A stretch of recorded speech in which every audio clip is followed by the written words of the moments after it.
하나님 말씀 봅니다. 우리 하나님 말씀은요, 느헤미야서 1장 5절로 11절입니다. 느헤미야서 1장 5절로 11절 말씀입니다. 구약성경 726페이지고요. 주보를 참조하셔도 좋고요. 찾으신 줄 알고 제가 한 절 읽고 여러분이 한 절 읽고 교독합니다. 5절입니다. 가로되 하늘의 하나님 여호와 크고 두려우신 하나님이여, 주를 사랑하고 주의 계명을 지키는 자에게 언약을 지키시며 긍휼을 베푸시는 주여 간구하나이다. 6절 시작.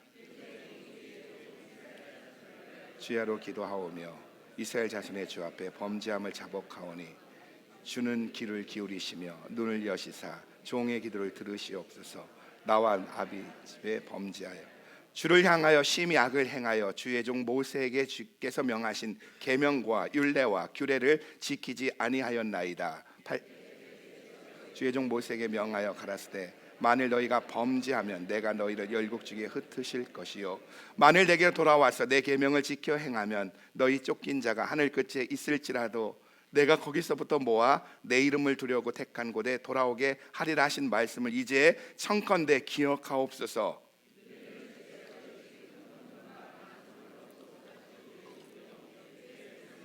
같이 읽습니다. 주여 구하오니 귀를 기울이사 종의 기도와 주의 이름을 경외하기를 기뻐하는 종들의 기도를 들으시고 오늘날 종으로 형통하여 이 사람 앞에서 은혜를 입게 하옵소서 하였나니 그때 내가 왕의 술관원이 되었느니라. 아멘. 저 오늘 함께 봉독한 느헤미야서 1장 5절로 11절 말씀을 통하여 가나안 땅은 기도를 통하여 이루어집니다. 비전은 기도를 통하여 이루어집니다. 이런 제목을 가지고 은혜를 나누고자 합니다. 2024년을 시작하면서 오늘부터 느헤미야서를 나누려고 합니다. 느헤미야서는 고레스 왕이 바벨론 제국을 무너뜨리고 페르시아 제국을 세운 후에 제일 먼저 70년간 바벨론에서 포로 생활하던 모든 이스라엘 민족에게 포로 귀환을 명령합니다. 모든 이스라엘 민족은 예루살렘으로 유대 땅으로 돌아가도 좋다고 합니다. 그래서 스룹바벨과 예수아의 인도로 약 5만 명이 돌아옵니다. 이것을 1차 포로 귀환이라고 합니다. 1차 포로 귀환자들은 예루살렘에 도착하자마자 제일 먼저 한 것은 예루살렘 성전을 재건하는 것이었습니다. 그래서 다 뜻을 모아서 오자마자 성전 재건을 시작합니다. 그런데 성전 재건이 사마리아 사람들의 방해로, 닷드레와 스달보스네 같은 사마리아 총독들의 방해로 인해서 성전 재건이 중단되어집니다. 그리고 이렇게 16년이 지나갑니다. 성전을 재건하다가 멈춰서 16년 동안 방치해둡니다. 그래서 어떻습니까? 성전에 풀이 자라고 돌멩이가 굴러다니며 황량하게 되어집니다. 그러다가 우리가 잘 알듯이 학개 선지자와 스가랴 선지자가 일어나서 외친 말씀, 하나님의 성전이 이렇게 황무하면 되겠느냐는 이 말씀에 다시 힘을 얻어서 4년 5개월 동안 열심으로 성전을 건축하게 되어집니다. 그리고 4년 5개월 만에 성전 재건이 완성됩니다. 이때가 BC 516년입니다. 여러분 이것 아세요? 바벨론의 성전이 파괴된 것이 BC 586년입니다. 그러다가 성전이 무너지고 70년 만에 BC 516년에 성전이 재건된 거예요. 이스라엘 백성들이 1차 포로로 갔다가 1차 포로 기한까지가 70년이었고 또한 예루살렘 성전이 무너졌다가 다시 재건된 것도 70년입니다. 그리고 1차 포로 귀환부터 정확하게 79년 후에 에스라의 주도로 약 2,000명이 포로 귀환하는데 이것을 2차 포로 귀환이라고 합니다. 에스라는 예루살렘에 도착하자마자 말씀 운동을 펴니다. 말씀을 통해서 부흥 운동을 꾀합니다. 그리고 그 결과 예루살렘에 이스라엘의 부흥 운동이 일어납니다. 이와 같이 1차 포로 귀환으로 성전이 지어졌고 2차 포로 귀환으로 부흥 운동이 일어났지만 문제는 예루살렘 성벽이 없다는 거예요. BC 516년에 성전을 재건했지만 성벽이 없어서 이방인들이 세상 철학이 거침없이 예루살렘 성 안으로 드나드는 겁니다. 이때 느헤미야는 성문이 모두 불에 탔고 성벽이 무너졌다는 이야기를 듣고, 그래서 이방인들이 드나들고 세상 철학이 이스라엘 가운데, 그 부흥운동이 일어났던 이스라엘 가운데 지배하고 있다는 사실을 보면서 결단합니다. 그래서 당시에 세계적인 수도인 수산궁을 떠나서 외로이 예루살렘으로 돌아갑니다. 이것을 3차 포로 기한이라고 합니다. 1차 포로 기한은 스룹바벨과 예수에 의해서 5만 명이 갔고요, 가자마자 이들은 성전을 재건했고요. 2차 포로 귀하는 바로 에스라의 주도로 2,000명이 가서 부흥운동을 일으켰고, 바로 3차 포로 귀하는 느헤미야 혼자 돌아와서 성벽 재건을 했다는 겁니다. 그리고 느헤미야는 예루살렘 성벽을 재건하고 성벽 재건을 통해서 이스라엘 영적 개혁을 이끌어냅니다. 이 이야기가 무엇이냐? 바로 느헤미야서라는 거예요. 우리가 이제 느헤미야서를 나눌 터인데, 이 느헤미야서는 무엇이냐? 바로 성벽 재건을 통해서 하나님께서 이스라엘 가운데 영적 개혁과 영적 부흥을 주는 이야기를 담고 있는 것이 느헤미야서라는 겁니다. 우리는 가나안 땅에 들어가자면서, 하나님 내게 주신 인생의 고를 이루자면서, 비전을 이루자면서 2024년이 되면서 1월 1일 새해 첫날 6시간 신년 연속 기도회를 했습니다. 우리 모두가 어떤 분은 6시간 내내 기도한 분도 있고, 어떤 분은 1시간 기도한 분도 있고, 어떤 분은 떡국만 먹고 간 분도 있고, 어떤 분은 오지 않은 분도 있지만, 중요한 건 우리 6시간 기도했다는 거예요. 기도하면서 이 기도를 통해서 우리는 하나님을 만났고요, 하나님의 마음을 알았고요, 성령 세례도 받았고요, 하나님 주신 은혜도 경험했습니다. 이런 은혜를 주신 하나님께서 정말 이 기도회 가운데 우리 교회 주신 마음은요, 말씀으로 돌아가라는 거예요. 그것도 내가 원하는 대로 각색한 말씀이 아니라, 내가 원하는 대로 내가 만든 카테고리 안에 넣는 말씀이 아니라 하나님이 원하시는 말씀, 원말씀으로 돌아가라는 거예요. 2024년 새해이지만 우리는 어떻습니까? 지난 주간에 나누었듯이 한 번도 가보지 않은 길 앞에 섰습니다. 그리고 모든 것이 두렵다는 거예요. 이스라엘 민족이 요단강 앞에서 불안에 떨듯이 우리가 2024년에 새해를 맞이했지만 우리가 불안하다는 거예요.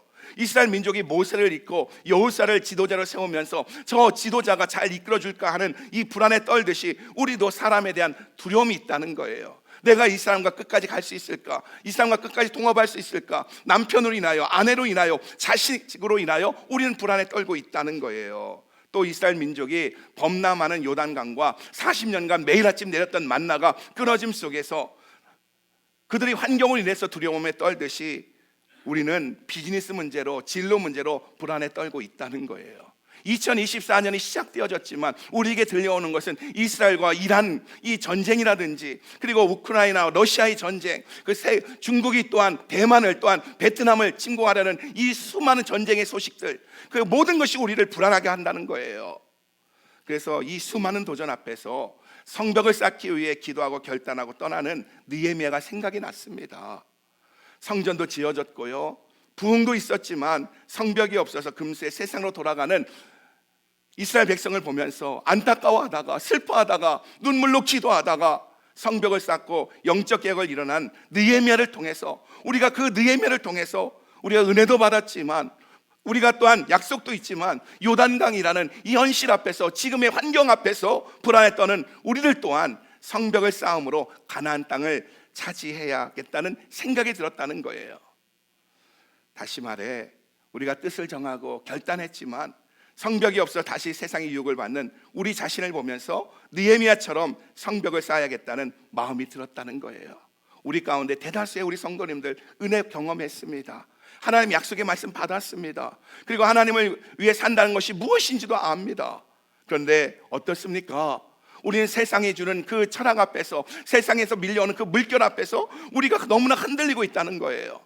저는 그래서 이 느헤미야가 성벽을 쌓는 그 모습을 통해서 우리가 정말 이 말씀을 통해서 성벽을 쌓음으로 우리 안에 영적인 부흥과, 그리고 이 세상을 이길 수 있는 믿음으로 성장하는 놀라운 역사가 있기를 주의 이름으로 축복합니다.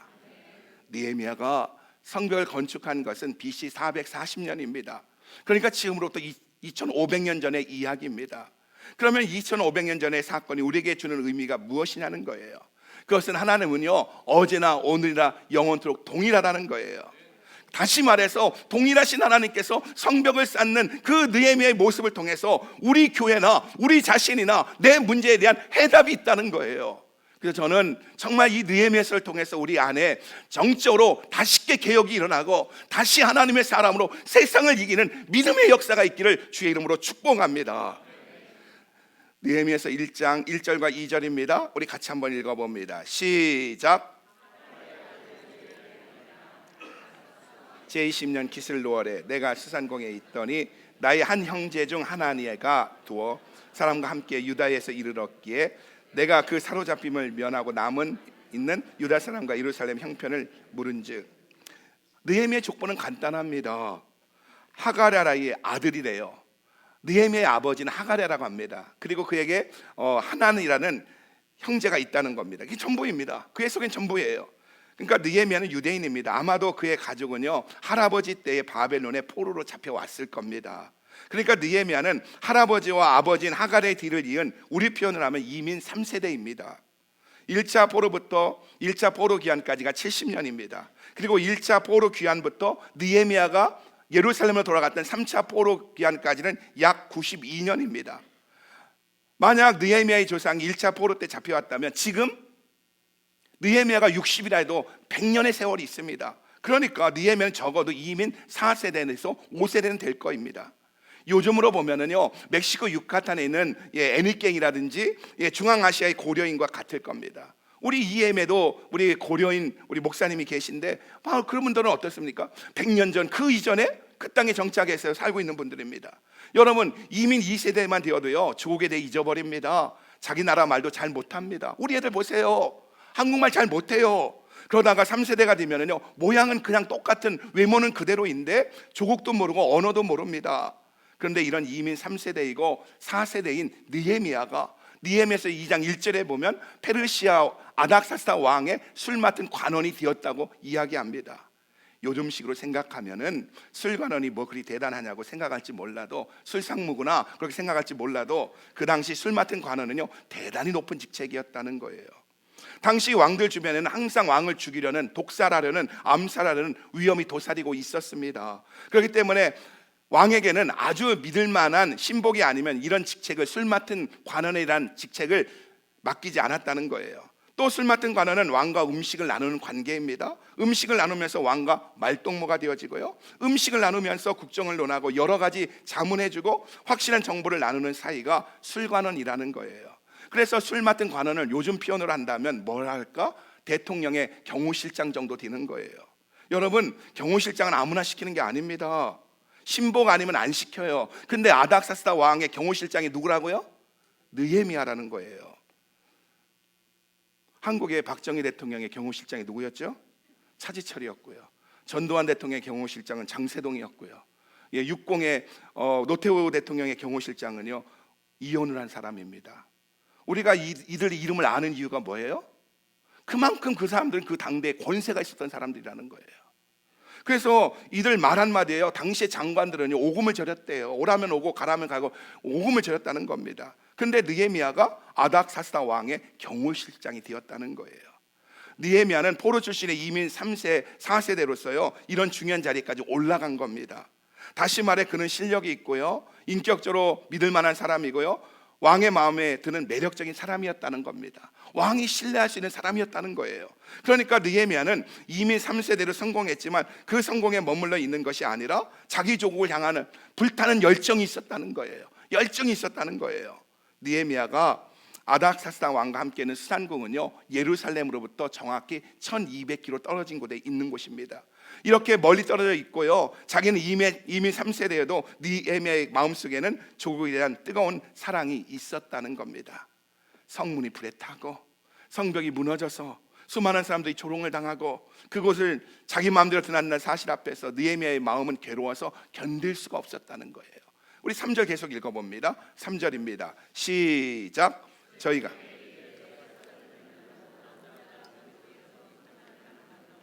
능욕을 받으며 예루살렘 성을 회파되고 성문들은 소화되었다 하는지라. 이 말씀을 보면 포로로 잡혀가지 않았거나 포로에서 일찍 귀환한 이스라엘에 있는 사람들이 예루살렘에 있는 사람들이 지금 어떻다고요? 엄청난 수모를 겪고 있다는 거예요. 숙치를 겪고 있다는 거예요. 지금 성벽이 없어서 세상 사람들이 마음대로 드나들면서 세상 철학에 의해서 지금 세상의 잣대에 의해서 지금 예루살렘에 있는 유대인들이 수모를 겪고 있다는 거예요. 그들이 고통을 당하고 수치를 당했다는 말에 예루살렘 성벽이 무너지고 성문이 불에 탔다는 말에 느헤미야는 이렇게 반응합니다. 4절입니다. 같이 한번 읽어봐요. 4절 시작. 내가 이 말을 듣고 앉아서 울고 수일 동안 슬퍼하며 하늘에 하느님 앞에 금식하며 기도하여. 여러분 눈물과 슬픔은 하루아침에 오는 게 아닙니다. 지금 이 순간 슬픈 이야기를 들었다고 해서 가슴이 찢어지는 고통이 나오지는 않아요. 오랫동안 마음속에 담고 있고요 생각하고요 묵상하고요 사랑한 사람은 또 그리워하고 애통한 사람만이 통곡의 눈물을 흘릴 수 있는 겁니다. 시리아 난민을 이야기만 들어도 눈물을 흘리는 사람이 있어요. 우리 오동석 집사님과 김진희 권사님 그곳에 가는데 저도 왜 모르겠어요. 제가 얘기했잖아요. 그 지진이 있던 곳입니다. 지금 어떤 바이러스가 있는지도 모릅니다. 근데 그곳에 가요. 또 어떤 사람은 시리아 난민 이야기만 들면 눈물을 흘려요. 누가 눈물을 흘리는지 아십니까? 시리아 난민을 가슴에 품고 늘 기도하던 사람입니다. 북한 이야기만 들어도 눈물을 흘리는 사람이 있습니다. 누구입니까? 북한에 관심이 있고요, 북한을 위해 기도하는 사람입니다. 또 십자가만 보면 눈물을 흘리는 사람이 있습니다. 누구죠? 나를 위해 죽으시고 나를 위해 부활하신 예수님의 사랑을 늘 마음에 두고 생각하는 사람은, 감사하는 사람은 십자가만 봐도 눈물이 나는 거예요. 이처럼 느헤미야는 예루살렘을 사랑했던 사람이라 예루살렘의 슬픈 소식을 듣고요, 가슴 찢어지는 마음으로 울었던 겁니다. 성벽이 무너지고 성문이 불에 타서 세상 사람 들어와서 온통 그 예루살렘을 세상화시키는 그 모습을 듣고 하나님의 사람들이 조롱당하는 소식을 듣고 울었던 거예요. 그리고 하나님 앞에 기도했다는 거예요. 느헤미야는 아마도 할아버지로부터 또 아버지 하갈로부터 조국에 대한 이야기를 귀에 못이 박히도 들었을 겁니다. BC 586년에 바벨론에 의해서 이스라엘이 망했을 때 성전이 무너지고 성벽이 회파되고 성문이 불에 탔다는 비참한 이야기를, 그리고 포로로 끌려가서 서럽게 살았다는 조상들의 이야기를, 가정이 다 흩어지고 건강한 젊은 여자들이 겪어야 했던 슬픈 이야기를, 또 포로 생활의 기가 막힌 이야기를 부모로부터 들었다는 거예요.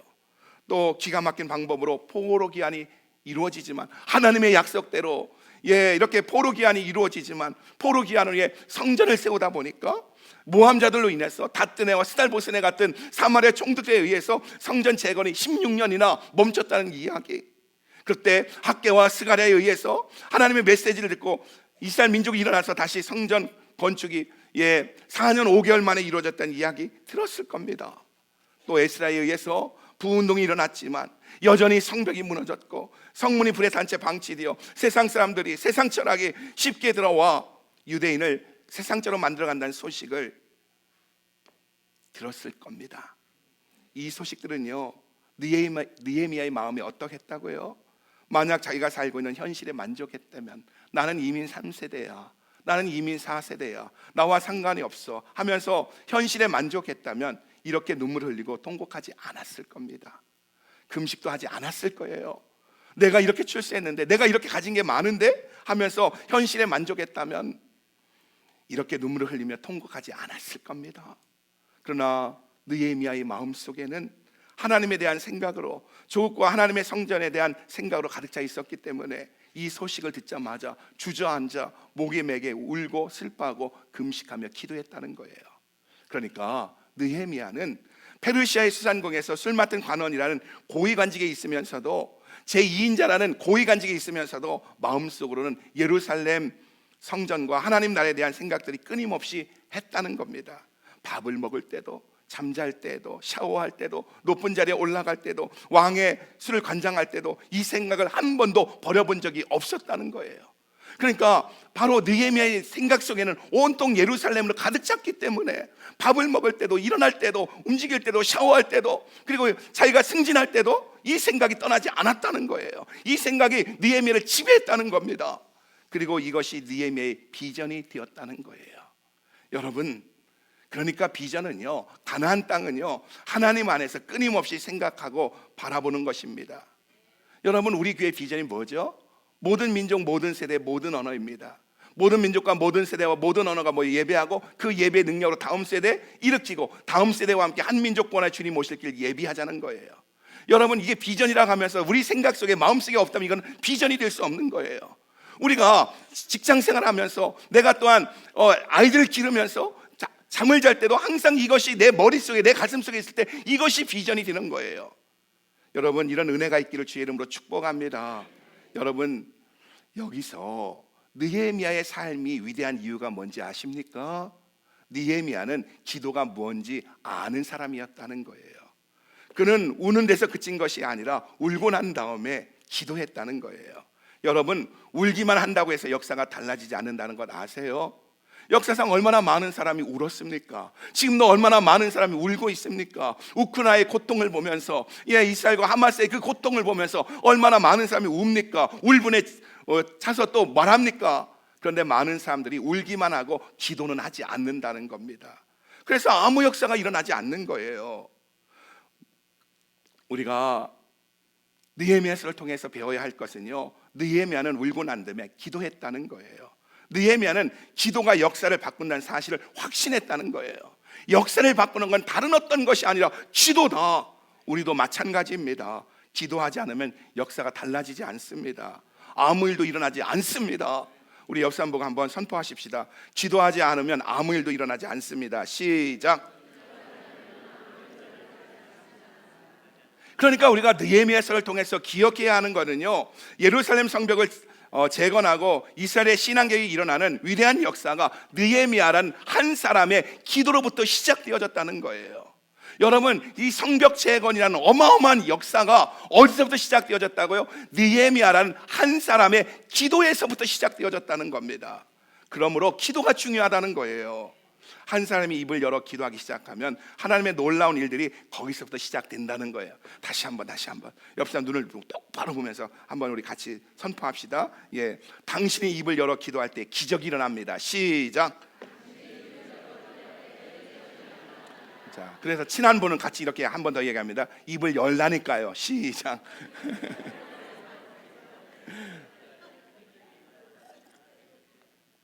그러면 느헤미야의 기도의 특징이 뭐냐는 거예요. 우리 오늘 읽었던 5절부터 11절까지는 느헤미야의 기도인데, 여기에 나타난 느헤미야의 기도의 특징이 무엇이냐는 거예요. 오늘 저와 여러분 가운데도 하나님 주신 비전들이 있어요. 예, 끊임없이 내 생각을 지배하고 내 마음을 지배하는 것들이 있어요. 하나님 주신 거예요. 이 비전이에요. 근데 이것은 어떻다고요? 기도할 때 이루어진다는 거예요. 그렇기 때문에 우리가 기도해야 되는데, 오늘 느헤미야의 기도의 특징이 뭐냐는 겁니다. 첫째로 느헤미야의 기도의 특징은요, 문제가 생기면 사람을 찾지 않고 하나님 앞으로 나아갔다는 겁니다. 느헤미야는 자기 직위를 이용해서 아닥사스다 왕이나 힘 있는 어떤 사람을 찾지 않고 오직 하나님 앞에서 울었다는 거예요. 그리고 그는 통곡하며 하나님께 매달렸다는 겁니다. 근데 우리의 문제가 뭔지 아세요? 어려운 문제만 생기면 마음이 급해서 자신을 도와줄 사람부터 찾는다는 겁니다. 그러나 느헤미야는 조급할수록 하나님께 기도했다는 거예요. 여러분, 쉽지 않습니다. 우리는 당장 도와줄 수 있는 사람을 찾아가야 문제가 빨리 해결될 수 있다고 생각합니다. 오히려 하나님께 나아가는 것은 맨 마지막이라고 생각합니다. 이 방법 저 방법 다 써보다가 맨 마지막에 하나님께 나가야 한다고 생각합니다. 이처럼 우리는 늘 거꾸로 살고 있다는 거예요. 그런데 느헤미야는 사람을 찾지 않고 하나님께 제일 먼저 나갔다는 것을 믿으시기 바랍니다. 오늘 2024년이라는 가나안이라는 이 비전이라는 하나님 내게 주신 이 가슴 속에 있는 이 비전 앞에서 사람을 찾지 않고 하나님을 찾는 한 해가 되시길 주의 이름으로 축복합니다. 두 번째로 느헤미야의 기도는요, 하나님의 성품을 먼저 높이는 기도였다는 거예요. 우리 5절 한번 읽어봅니다. 5절입니다. 시작. 주의 계명을 지키는 자에게 언약을 지키시며 긍휼을 베푸시는 주여 간구하나이다. 우리의 기도와 느헤미야의 기도의 차이가 뭔지 아십니까? 우리는 하나님 앞에서 문제에 쏟아놓기만 급급하다는 거예요. 내 이야기만 한다는 거예요. 그냥 우리가 그렇잖아요. 새벽에도 보면은요, 예, 와서 그냥 하나님 나 이렇게 5분 가면 떠들다가 벌떡 일어나 간다는 거예요. 근데 느헤미야는요, 먼저 하나님의 위대하심을, 하나님의 창조주심을 높였다는 겁니다. 선포했다는 거예요. 여기서 하늘의 하나님 여호와란 말은요, 하나님은 창조주이시고 하나님 크고 두려운 분이시며 능력 있는 하나님이라는 거예요. 언약을 지키시며란 말은요, 하나님은 신실하다는 뜻이고요, 긍휼을 베푸신다는 이 말은요, 하나님은 사랑이라는 뜻이에요. 이와 같이 느헤미야의 기도의 시작은요, 항상 하나님의 성품을 높이는 데서 찬양함으로 이루어졌다는 겁니다. 여러분, 기도할 때 하나님의 성품을 높이는 것이 중요합니다. 왠지 아십니까? 그래야 하나님을 하나님으로 믿어지기 때문입니다. 우리가 기도한다고 해서 내게 있는 문제만 막 쏟아놓고 내 아픔만 쏟아놓고 벌떡 일어나면은요, 그러면서 드는 생각이 뭡니까? 갈등입니다. 근데 어떻습니까? 하나님의 그 창조주이심을, 그 사랑하심을, 신실하심을, 그 성품을 노래하고 찬양하면서 기도 나갈 때 어떻습니까? 우리가 하나님이 하나님으로 믿어진다는 거예요. 그래서 마르틴 루터는 이렇게 말을 했어요. 하나님을 하나님 되게 하라고. 여러분, 하나님은 하나님께 위대한 것을 구하는 자에게 위대한 것을 주신다는 사실을 믿으시기 바랍니다. 우리가 잘 아는 마케도니아의 알렉산더 대왕에게 이런 일이 있었습니다. 이런 일화가 있어요. 알렉산더 대왕이 정복을 마치고 여러 나라를 정복을 마치고 기분이 좋아서 신하들에게 말했습니다. 무엇이든지 말해라. 너희들이 말하는 거 내가 다 들어줄게. 무엇이든지 말해라. 그랬더니 신하들이요, 큰 집 주세요, 뭐 휴가 주세요, 예쁜 여자 10명만 주세요, 막 이런 말 막 하더랍니다. 그런데 데닉이라는 신하가 이렇게 말을 하는 거예요. 정복한 나라들 중에 한 나라를 내게 주십시오라고 말을 하는 겁니다. 그래서 그 말을 듣고 있던 다른 신하들은 쎄해진 거예요. 알렉산더 대왕이 엄청 화를 내겠구나, 이거 판 다 깨졌다, 분위기 다 깨졌다, 긴장하는데 알렉산더 대왕이요 껄껄껄거리면서 웃더랍니다. 그러면 하는 말이, 그래 내가 나라 하나 줄게 그러더랍니다. 너는 나를 볼 때 나라 하나를 달라고 하면 하나 줄 수 있는 큰 인물로 보았으니 내가 너에게 은혜를 베풀겠다면서 나라 하나를 주더랍니다. 여러분, 무슨 말이에요? 데닉이라는 신하는요, 알렉산더 대왕을 큰 인물로 본 겁니다. 큰 왕이기 때문에 나라를 달라고 하면 줄 거라고 믿었던 거예요. 그래서 알렉산더 대왕 기분 좋게 나라 하나를 주었던 겁니다. 여러분, 하나님의 성품을 높여야 하나님을 알 수 있다는 사실 앞에서 먼저 하나님의 성품을 높이는 기도를 많이 하시기를 주의 이름으로 축복합니다. 오늘 우리에 대한 비전이 있어요, 꿈이 있어요. 이 비전과 꿈 앞에 기도할 때 여러분, 우리의 기도의 많은 시간들이 이제는 하나님의 성품을 높이는 기도가 되어지길 주의 이름으로 축복합니다. 세 번째로 느헤미야의 기도는요, 기다리는 기도를 했다는 거예요. 본문 1절에 보면 형제 하나니로부터 예루살렘 성벽 소식을 들은 것은 아닥사스당 제20년 기슬월이라고 되어져 있습니다.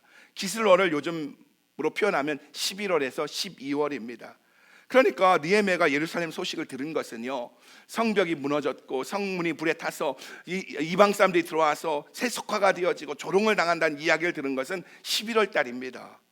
자, 그런데 11월 달에 소식을 듣고 기도를 시작한 겁니다. 그런데 느헤미야의 기도 응답이 언제 왔다고요? 느헤미야는요, 기도 응답이 올 때까지 기도하지 않고 기다리며 기도했다는 거예요. 그러다가 느헤미야서 2장 1절에 보면 응답이 온 것을 알 수 있습니다. 우리 2장 1절 한번 읽어봅니다. 시작.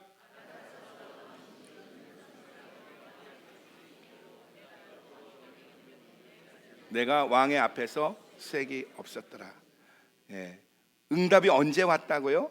아닥사스다 왕 20년 니산월입니다. 니산월은 3월에서 4월입니다. 그러니까 느헤미야는 11월쯤에 예루살렘 소식을 듣고 기도하기 시작했는데 응답은요 4개월이 지난 그 다음에 3월에 왔다는 겁니다. 다시 말해 하나님의 응답이 바로 오지 않고요 4개월이 지나서 왔다는 거예요. 그런데 느헤미야는 응답이 올 때까지 기도하며 기다렸다는 거예요. 오늘 우리의 문제는, 나의 문제는 뭐냐? 기도는 할 수 있어요. 그러나 한두 번은 할 수 있어요. 기다리면서 기도하지는 못한다는 겁니다. 또 본문을 자세히 보면은요, 느헤미야가 예루살렘 성벽 소식을 처음 들었을 때는요 1장에 보면은 수산궁에 있었지만 아직은 왕 앞에 술 따른 사람이 아니었습니다. 다시 말해 수산궁에 있었지만, 어느 정도 관직에 있었지만 왕을 대면하는 위치는 아니었다는 거예요. 그러나 4개월 동안 끊임없이 기도하는 과정에서 2장 1절에 보면, 또 1장 11절에 보면은 하나님께서 느헤미야를 술 따르는 관원으로 세워주셨다는 거예요. 기도하는 과정 가운데 하나님께서 어떻게 했다고요? 느헤미야를 왕 앞에 설 수 있는 왕의 술을 따르는 사람으로 높여줬다는 거예요. 그래서 왕과 가까운 사람이 되어져서 예루살렘 성벽에 대해서 말할 수 있는 기회를, 기도응답을 얻게 되었다는 겁니다. 이와 같이 느헤미야의 기도는요 기다리는 기도였다는 거예요. 그리고 네 번째로 느헤미야의 기도는요 죄를 고백하는 기도였다는 겁니다. 우리 6절 한번 읽어봅니다. 6절입니다. 6절 시작. 주야로 기도하오니 이스라엘 자손의 주 앞에 범죄함을 눈을 여시사 종의 기도를 들으시옵소서. 나와 나의 아비집이 범죄하여. 우리는 급한 상황에 처하면은요 그 상황만 이야기하지 정작 내 자신을 돌아보지 않습니다. 내가 무엇을 잘못했는지, 왜 이런 일이 나에게 닥쳤는지, 그 원인이 뭔지 하나님 앞에 찾으려 하지 않는다는 거예요. 그러나 느헤미야는 달랐다는 거예요. 그런 기도 가운데 자신을 돌아보니까 자신과 자신의 조상들이 저지른 죄악이 보이는 겁니다. 그래서 회개를 하는 거예요. 우리 7절 한번 읽어봅니다. 7절 시작.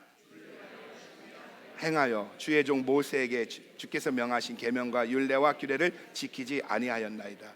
여기에 보면 느헤미야는 두 가지 죄를 회개합니다. 하나는 악을 행한 죄, 조상들의 불순종입니다. 또 하나는요, 하나님께서 모세를 통해 주셨던 율례와 계명을 지키지 않은 죄입니다. 불신앙입니다. 하나님의 말씀에 순종하지 않고 하나님 말씀에 거역하고 말씀대로 살지 않은 죄에 대해서 고백했다는 거예요. 지금 느헤미야는 자기 문제가 아니라 조상들의 죄를 회개하고 있다는 거예요. 지금 느헤미야가 당면한 문제가 뭐죠? 느헤미야는 왜 기도를 시작했죠? 성벽 재건입니다. 이스라엘 민족들이 이방인들에게 조롱당하고 있다는 사실 앞에 아파하는 마음으로 기도를 시작했다는 거예요. 그런데 느헤미야가 이 문제를 놓고 기도하다 보니까 조상들의 죄가 보이는 거예요. 조상들의 그 불순종과 조상들의 그 불신앙이 보이는 거예요. 그래서 조상들의 죄를 자신이 회개했다는 겁니다. 조상들의 죄를 끌어안고 자기가 눈물로 기도했다는 거예요. 우리는 여기서 우리가 당하는 문제들이, 고난들이 어떤 경우는 조상들의 죄 때문일 수도 있다는 것을 알게 됩니다. 가게에 흐르는 저주를 끊으라는 이야기가 아니라 어쩌면 우리가 지금 겪고 있는 이 아픔과 고통과 눈물이 우리 조상들의 죄 때문일 수도 있다는 거예요. 그리고 더 나아가서 나의 불순종함이, 나의 이 패역함이 내 멋대로 말씀을 해석하면서 내 멋대로 살아가는 이 모습이 우리 자녀들에게 고통으로 흘러갈 수도 있다는 거예요. 나는 예수를 잘 믿는다 하지만 자기 멋대로 내 멋대로 믿는 이 모습이 어쩌면 우리 자녀들에게 고통으로 흘러갈 수도 있다는 거예요. 그런데 더 중요한 사실이 뭔지 아세요? 우리가 조상의 죄를 용서해달라고 회개할 때, 조상의 죄를 끌어안고 눈물로 기도할 때, 우리가 대신 중보할 때 하나님은 용서해 주신다는 거예요. 하나님의 용서가 임한다는 거예요. 이와 같이 느헤미야의 기도는요, 죄를 고백하는 기도였다는 사실을 믿으시기 바랍니다. 여러분, 2024년 비전을 품고 기도할 때 죄의 문제를 우습게 여기지 마세요. 해결하셔야 됩니다. 해결하셔야 돼요. 여러분, 주님 앞에 철저하게 회개할 수 있기를 주의 이름으로 축복합니다. 우리가 기도할 때 분명히 하나님은 우리를 거룩한 사람 만들고 기도 응답을 주기 위해서 그 죄에 대해서 보여주실 겁니다. 그때 여러분 가슴을 찢으며 회개하는 역사가 있기를 소원합니다. 다섯 번째, 하나만 더 보지요. 느헤미야의 기도는요, 하나님의 약속에 근거한 기도였다는 겁니다. 8절과 9절입니다. 같이 읽어봅니다. 시작. 범죄하면 내가 너희를 열국 중에 흩을 것이요, 만일 내게로 돌아와서 내 계명을 지켜 행하면 너희 쫓긴 자가 하늘 끝에 있을지라도 내가 거기서부터 모아 내 이름을 두려고 택한 곳에 돌아오게 하리라 하신 말씀을 이제 청컨대 기억하옵소서. 느헤미야가 뭐라고 기도하는지 아세요? 느헤미야는요, 조상들의 죄악과 자신들의 죄악 때문에 바벨론의 포로로 잡혀가서 70년 동안 죽을 고생했는데, 그래서 이스라엘 백성이 다 흩어졌는데 이제라도 순종하고 회개하고 돌아오면은 하나님께서 하늘 끝에 있을지라도 다 모아준다고 약속하지 않았습니까? 그래서 주님, 내가 우리 조상들의 죄와 나의 죄를 끌어안고 회개하고 주 앞에 돌아갑니다. 그러니 하나님 약속하신 거 지켜주세요 하면서 약속을 붙들고 기도했다는 거예요. 다시 말해 느헤미야는요, 하나님의 약속을 믿고 하나님의 약속을 의지하여 하나님 앞에 나아갔다는 겁니다. 여러분, 하나님께 약점이 있다는 거 아세요? 전능하신 하나님께 약점이 있다는 거 아세요? 뭐 잠자다가 갑자기 약점이 있다 얘기하면 듣고 나가서 말하면 안 되고요. 전체적인 센텐스를 알아야 됩니다. 여러분, 하나님께 약점이 있는데 그 약점이 뭔지 아십니까? 그것은 하나님은 우리를 사랑하신다는 것과 하나님은 약속하신 것을, 말씀하신 것을 반드시 이루신다는 거예요. 그러기에 우리가 그 약점을 붙들고 하나님께 매달리면 하나님 반드시 응답해 주시는 줄 믿으시기 바랍니다. 그래서 느헤미야가 그러잖아요. 하나님의 사랑을 기억하고 하나님의 약속을 붙들고 불순종하며 흩어졌지만, 우리 조상이 불순종에 흩어졌지만 내가 지금 돌아와서 회개하오니 하나님 우리를 다시 모아주시고 회복해달라고 기도하잖아요. 우리도 하나님의 말씀을 붙들고 기도할 때 응답이 있다는 사실을 믿으시기 바랍니다. 우리의 기도는 비전을 향한, 정말 가난을 향한 우리의 기도는, 우리의 기도의 근거는 하나님의 약속에 기초로 해서 기도할 수 있기를 주의 이름으로 축복합니다. 그러면서 10절입니다. 우리 한 번만 더 읽어보죠. 10절 시작.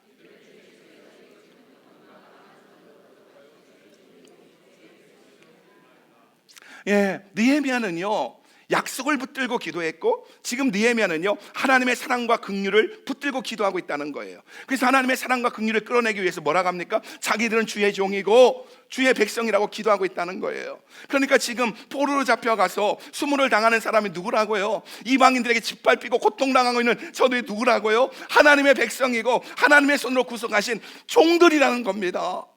여러분, 부모의 마음이 어때요? 자식이 잘못을 했더라도요, 어떤 수치가 있더라도요, 회개하고 돌아오면 그 죄를 묻지도 않고 받아줍니다. 내가 목회를 하면서 내가 그걸 몰랐어요. 그래서 많은 분들에게 잊어버리고 이제는 집사님의 삶을 사세요, 권사님의 라이프를 사세요, 그놈은 그놈대로 살게 하고 권사님 라이프를 즐기라고 했더니 한 명도 말을 안 들어요. 왠지 아세요? 부모니까. 부모는 자식을 포기하지 못해요. 그리고 이것이 아버지 하나님의 마음인 줄 믿으시기 바랍니다. 느헤미야는 이런 하나님의 마음을 알기에 때를 쓰며 기도하는 거예요. 하나님, 우리를 버리지 마시고 약속대로 지켜주세요. 제가 이렇게 기도하잖아요. 하나님 백성인 제가 이렇게 간절히 사모하며 기도하잖아요. 우리 조상도 죄를 지었고 나도 죄를 지었지만, 허물도 있고 부끄럼도 있지만 이것 보지 마시고 회개하고 돌아오니, 회개하며 돌아올 때 하나님은 용서해 준다고 하지 않으셨습니까? 그리고 우리가 주의 백성이잖아요. 주님 도와주세요 라며 기도한 줄 믿으시기 바랍니다. 이렇게 4개월 동안 기도했다는 거예요. 근데 놀라운 것은요, 4개월 동안 기도하는 동안에 느헤미야가 왕에게 술을 따르는 사람이 되었다는 거예요. 여러분, 느헤미야가 기도하는 동안에 자신이 왕에게 술을 따르는 사람이 되었다고 밝히는 이유가 뭔지 아세요? 기도응답 받았다는 거예요. 자신이 왕에게 예루살렘에 돌아가 성벽을 다시 쌓을 수 있도록 도와달라고 말할 수 있는 위치에 서게 되어졌다는 거예요. 그리고 이것이 기도 응답이라는 겁니다. 여러분, 우리도 삶 가운데요, 인간관계에서 힘든 것이 있으면요, 그 사람과 싸울 것이 아니라 하나님께 맡기면 되는 줄 믿으시기 바랍니다. 하나님을 붙들고 기도하면 하나님께서 그 사람을 변화시켜 주신다는 것을 믿으시기 바랍니다. 그래서 목회 현장에서 제가 수많은 문제들을 봅니다. 근데 문제 해결 받을 사람과요, 문제에 잠식되는 사람의 차이가 뭔지 아십니까? 문제 해결 받을 사람은 그 문제를 안고 하나님께 나아갑니다. 하나님께 나갈 때는 외롭습니다. 혼자입니다. 아무도 없는 것 같습니다. 그런데 그 문제를 끌어안고 하나님 앞에 나가 울부짖고 기도합니다. 근데 문제에 잠식되는 사람은요, 그 문제 앞에 사람들 찾아다닙니다. 주위에 사람이 많은 것 같습니다. 근데 시간이 지나고 나면 혼자예요. 외로운 늑대예요. 그리고 위로운 늑대가 뭐나 뛰는 줄 알고 큰 소리 치고 다닙니다. 나 외로워요. 나 외로워요. 누가 외로래? 하나님께 나가 무릎 꿇고 기도하지 않으니까 외로움이 찾아온 거지. 여러분, 정말 2024년도는요, 어떤 문제든지 끌어안고 주님 앞에 달려나갈 수 있는 귀한 역사가 있기를 주의 이름으로 축복합니다. 느헤미야는 4개월 동안 기도했는데 하나님 먼저 느헤미야를 왕 앞에서 술 따른 사람이 되게 했다는 거예요. 그래서 왕과 가까운 사람이 되었고요, 예루살렘 성벽 이야기를 할 수 있게 되었고요, 그래서 성벽 재건의 기회를 얻은 겁니다. 우리는 오늘 느헤미야를 통해서 기도를 배웁니다. 느헤미야는 하나님을 사랑했고요, 회파된 성벽과 무너진 불에 탄 성문을 회복하고자 하는 열망이 있었습니다. 이것이 느헤미야의 비전입니다. 우리 교회의 비전은 올 내션, 올 제너레이션, 올 랭귀지입니다. 여러분 인생의 비전은 무엇입니까? 우리에게도 비전이 있습니다. 또 2024년도에 이루어야 할 가나안 땅의 비전이 있습니다. 그런데 중요한 것은요, 느헤미야는 이 비전을 위해서 목숨 걸고 기도했다는 거예요. 여러분, 지금 생각 가운데 있는 것들이 무엇입니까? 꼭 어떤 사람은 문제일 수도 있어요. 아픔일 수도 있어요. 근데 이것을 위해서 목숨을 걸고 기도하시기 바랍니다. 그런데 놀라운 것은요, 기도하다 보니까 기도를 통해 그 비전이 더 확실해지더라는 거예요. 기도를 통해 비전이 이루어지더라는 거예요. 정말 놀라운 것은요, 올 내션, 올 제너레이션, 올 랭귀지라는 이 비전을 기도하지 않은 사람, 내가 이런 얘기를 할 때마다 목사님 맨날 그 얘기만 한다고. 그리고 기도하지 않는 사람 뭐라고 합니까? 우리 교회 설교 끝은 항상 그 얘기를 하고. 그런 사람들이 있어요. 한둘이 아니에요. 그 사람의 공통점? 기도하지 않아요. 근데 여러분, 기도하는 사람은요, 그 비전이 더 내 가슴속에 요동치고요, 그 비전이 나를 꽉 채워준다는 거예요. 2024년 새해 첫 주일입니다. 여러분의 가나안 땅은 무엇입니까? 여러분의 생애 가운데 2024년을 통해서 이루실 인생의 골은 무엇인지요? 기도하시기 바랍니다. 지금은 희미한 비전이라 할지라도 기도할 때 그 비전이 구체화되고 그 비전이 이루어진다는 거예요. 그리고 기도할 때 느헤미야가 술 맡은 관원이 되었듯이 그 비전을 이룰 수 있는 사람으로 만들어 주신다는 거예요. 아멘. 여러분, 기도할 때 하나님 그 비전을 이룰 수 있는 사람으로 하나님께서 그 사람을 만들어 주시더라는 거예요. 우리가 올 내션, 올 제너레이션, 올 랭귀지의 비전을 품고 기도하다 보면 정말 이 비전을 이룰 수 있는 교회로 우리 교회를 세우는 줄 믿으시기 바랍니다. 마찬가지로 여러분의 인생 가운데는 그 비전을 붙들고 기도하다 보면 그 비전을 이룰 수 있는 사람으로 하나님께서 만들어 주실 줄 믿습니다. 여러분, 조급해하지 말고 기도하십시오. 조급할수록, 답답할수록 더 기도하시기 바랍니다. 그때 가나안 땅이 보일 겁니다. 그때 내가 살고 우리 가정이 살고 함대가 살고 열방과 북한이 사는 놀라운 역사가 일어날 것입니다. 여러분, 타협하지 마십시오. 더 기도 자리 지키십시오. 더 기도하십시오. 그리고 기도를 통해서 여러분 비전이 더 견고해지고 비전을 이룰 수 있는 능력의 사람이 되어지는 2024년이 다 되시기를 주님의 이름으로 축복합니다. 다 같이 고개 숙입니다. 오늘은 성찬이 있는 날입니다. 성경은 이렇게 말합니다. 내가 너에게 전한 것은 주께 받은 것이니 곧 주 예수께 잡히시던 밤에 떡을 가지사 축사하시고 떼어 가라사대 이것은 너희를 위하는 내 몸이니 이것을 행하여 나를 기념하라 하시고 19회 또한 이와 같이 잔을 가지시고 가라사대 이 잔은 내 피로 세운 새 언약이니 이것을 행하여 마실 때마다 나를 기념하라 하셨으니 성찬은 기억하는 겁니다. 기념하는 겁니다. 다시 깊이 생각하는 겁니다. 하나님 아들 예수가 내 인생 가운데 베푸신 그 사랑과 내 인생 가운데 베푸신 그 구원을 다시 한번 깊이 생각하는 겁니다. 더 나아가 성경이 이렇게 말합니다. 너희가 이 떡을 먹으며 이 잔을 마실 때마다 주의 죽으심을 오실 때까지 전하는 것이라. 우리가 기억함과 함께 그 사랑 앞에 반응하는 것이 성찬의 목적입니다. 주님, 이제 나를 위해 살지 않겠습니다. 복음을 위해 살겠습니다. 주님 뜻대로 살겠습니다. 내가 사업하는 이유도, 내가 이렇게 오늘 하루하루를 살아가는 이유도, 나에게 건강을 주신 이유도 나를 위한 것이 아니라 복음 증거입니다 하는 사명을 다지는 시간이 바로 성찬입니다. 우리가 이런 마음을 가지고 성찬을 대할 때 성경이 이렇게 말합니다. 내 살을 먹고 내 피를 마시는 자는 내 안에 거하고 나도 그 안에 거하나니 나로 인하여 살리라. 느헤미야에게 함께 하셔서 그 비전을 이루어 주셨던 그 하나님이 우리가 오늘 살을 먹고 피를 마시면서 주님 앞에 정말 내 삶을 의탁할 때 내 안에 거하고 주님이 내 안에 거해서 그로 인해 사는 역사가 우리 가운데 일어날 것입니다. 우리 성찬을 대하기 전에 같이 한번 기도했으면 좋겠어요. 오늘 여러분이 지배하는 힘이 무엇입니까? 여러분을 끌고 가는 힘이 무엇입니까? 하나님의 비전이길 원합니다. 느헤미야는 예루살렘 성벽 재건이었습니다. 오늘 여러분을 끌고 가는 힘이 무엇입니까? 주님, 내 꿈이 아니라 주님의 꿈이 되어지길 원합니다. 이 성찬을 통해서 주님의 사랑 앞에 반응할 수 있게 하여 주시고 이 성찬을 통해서 다시 한번 내가 할 일이 무엇인지 보여주는 놀라운 역사가 있게 하여 달라고 우리 같이 한번 기도하겠습니다. 좋으신 아버지 하나님, 내 멋대로 살았습니다. 내 마음대로 살았습니다. 아버지 하나님, 그러다 보니 뭔가 이룬 것 같지만 공허합니다. 허전합니다. 아버지, 너무나 외롭습니다. 아버지 하나님, 이 시간 구하며 기도합니다. 함께하는 하나님을 믿습니다. 주님, 하나님의 아들 예수 그리스도의 흘리신 보혈과 죽으심을 이 시간 기억합니다. 나를 향한 하나님의 사랑을 기억합니다. 주님, 이 시간 역사하여 주십시오. 역사하여 주십시오. 역사하여 주십시오. 나의 자리를 보게 하여 주시옵소서. 감사합니다. 예수의 이름으로 기도합니다. 보혈을 지나 하나님 품으로 보혈을 지나 아버지 품으로 보혈을 지나 하나님 품으로 한 걸음씩 나가네. 보혈을 지나 하나님 품으로 보혈을 지나 아버지 품으로 보혈을 지나 하나님 품으로 한 걸음씩 나가네. 존귀한 주보혈이 존귀한 주보혈이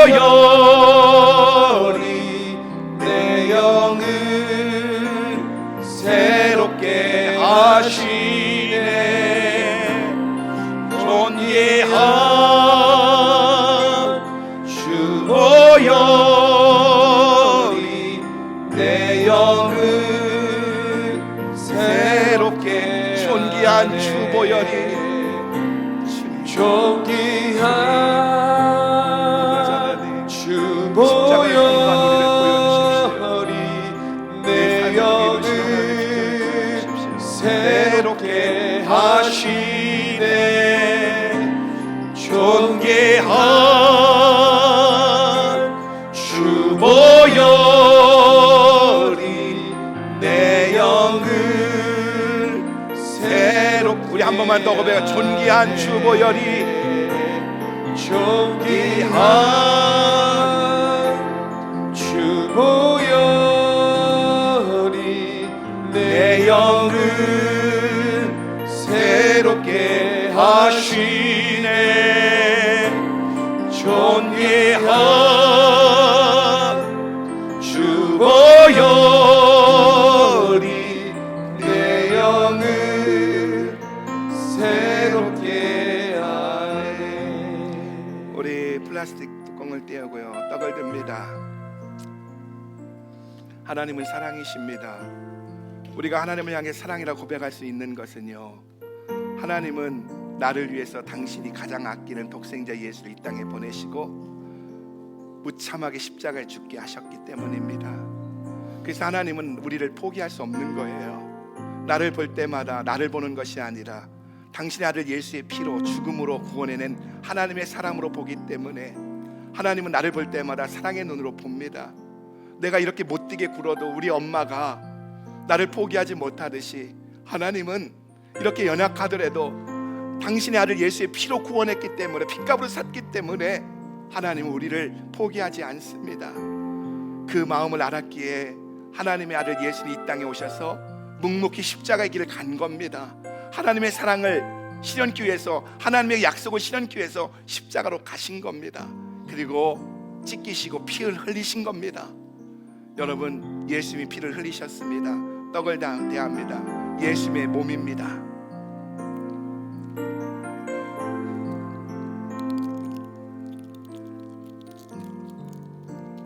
자를 높이 듭니다. 그 예수님의 피는 하나님의 아들 예수의 피이기 때문에 죄가 없습니다. 무죄한 자의 피입니다. 그러기에 그 피는 모든 것을 살립니다. 오늘 예수님이 저와 여러분을 위해 피 흘려 죽으셨습니다. 그리고 그 피가 오늘 머리끝 발끝까지 나를 덮습니다. 2024년 내 삶의 모든 영역들을 덮습니다. 우리는 내 힘으로 사는 것이 아니라 예수의 피로 삽니다. 오늘 예수님이 저와 여러분을 위해 피 흘려 주셨습니다. 예수님의 피입니다. 잔을 대합니다.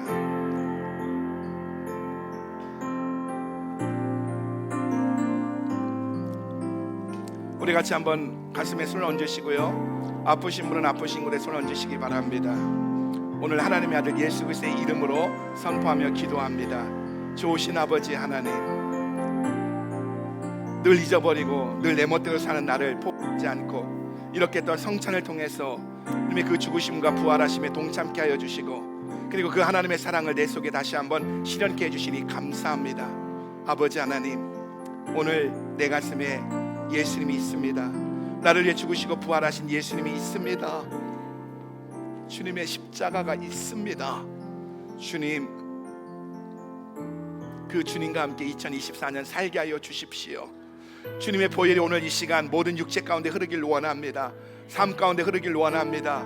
연약한 육체 가운데 주의 보혈로 덮어주시고, 아버지 사업장 가운데 주의 보혈로 덮어주시고, 관계성 가운데 십자가 보혈 덮어주시고, 무엇보다도 우리 인생의 비전 가운데 주님의 보혈로 덮어주시옵소서. 그래서 아버지 하나님, 우리가 기도하며 나아갈 때 하나님의 놀라운 역사를 일어나게 하여 주시옵소서. 감사 올리며 예수님의 이름으로 기도합니다. 아멘.